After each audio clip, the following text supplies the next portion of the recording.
Everybody makes poor choices. After all, the average adult makes about 35,000 conscious decisions a day. So statistically speaking, there's bound to be a few clunkers in there. What this number highlights is not only the complexity of our daily lives but also the immense processing power of the human brain. Way back in the day, if you had a tough decision to make, you might trek through a shadowy forest to consult an oracle for all the answers. Today we just Google advice on our phone. But even with the world's knowledge at our fingertips, why do some choices feel like a maze without an exit? From deciding what pair of socks to wear to accepting a new job offer, what is it that goes on between our ears as we make decisions? And is it possible to train our brain to make better decisions? So just how does our brain tackle those 35,000 decisions every single day? Well, think of it as having a 3-pound supercomputer in your head. But instead of crunching numbers, your brain is weighing options, from the trivial to the transformative. And the battleground of decision-making takes place in the prefrontal cortex. This part of your brain is the CEO, making the big calls on what you do next. It's where logic meets willpower. Ever decided to skip dessert for the sake of your diet? Thank your prefrontal cortex for that moment of restraint. But, wait, there's a plot twist. Enter the amygdala, the drama queen of emotions. This little almond-shaped structure can hijack your logical decisions in a heartbeat. Ever bought something on a whim because it just felt right? That's the amygdala talking. Now these two are constantly in a tug-of-war. But here's the good news. You can train them. Like building muscle at the gym, you can strengthen your decision-making prowess. It starts with awareness, recognizing when emotion is in the driver's seat, and when logic has taken the wheel. And as you navigate through those 35,000 daily decisions, remember, it's not just about making choices. It's about making the right ones.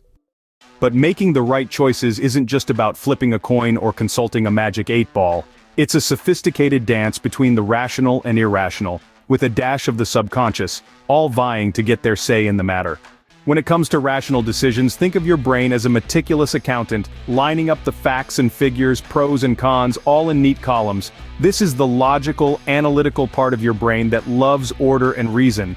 Opting for the salad over the burger because it's healthier? That's rational decision-making at its finest. But the plot thickens when emotions enter the ring. Ever chosen pizza simply because you're in a bad mood and deserve it? That's emotional decision-making. It's visceral, immediate, and sometimes throws caution to the wind. And lurking in the shadows is the subconscious, the brain's underbelly influencing you in ways you're not even aware of. This silent influencer works behind the scenes, using past experiences, biases, and learned patterns to nudge your decisions. It's like a puppeteer, pulling strings on both rational and emotional choices without you noticing. If you can learn to embrace this complex interplay of rational, irrational, and the subconscious, you're well on your way to becoming the master of your decisions.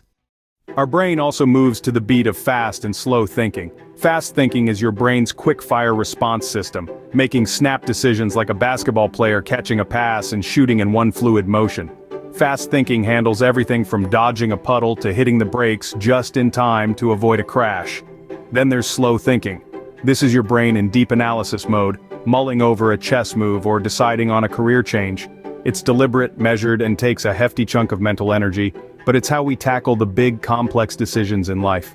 But wait, there's more to the decision-making equation. The decisions we make can also be habitual or novel. Habitual decisions are our brain's shortcuts, the well-worn paths we follow without much thought.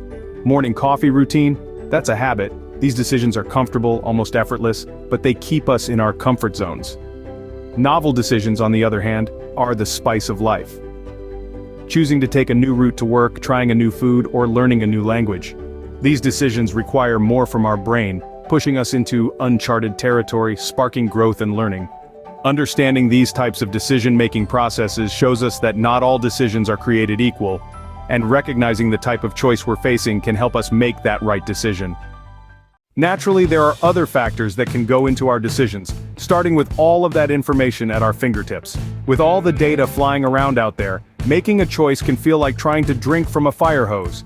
Too much info can freeze us up, making it harder to choose anything at all. Then there's peer pressure. Whether it's friends, family, or the internet masses, their opinions can weigh heavy on our scales, nudging us toward one choice over another, sometimes without us even realizing it. And let's not forget past experiences.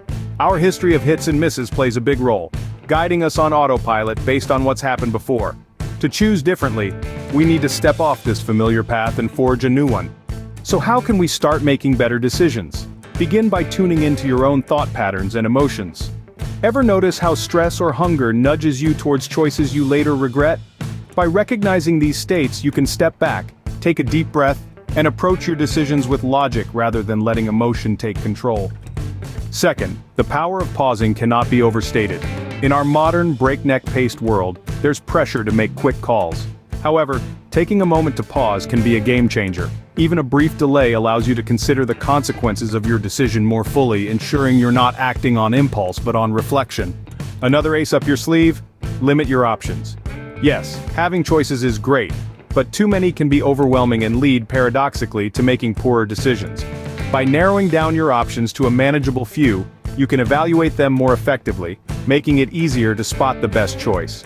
And let's not forget about the wisdom of others. Sometimes two heads or even more can definitely be better than one. Consulting with friends, family, or mentors can provide new insights, helping you see angles you might have missed. Just be sure to seek advice from those who have a track record of sound decision-making themselves. Lastly, embracing a mindset of learning and growth is crucial. Every decision, good or bad, offers valuable lessons. Instead of beating yourself up over a misstep, ask yourself, what can I learn from this? And how can I use this experience to make better decisions in the future? By integrating these strategies into your daily life, you'll set yourself up for more consistent wins. Got a gloriously good decision, or even a disastrously bad decision you'd like to share?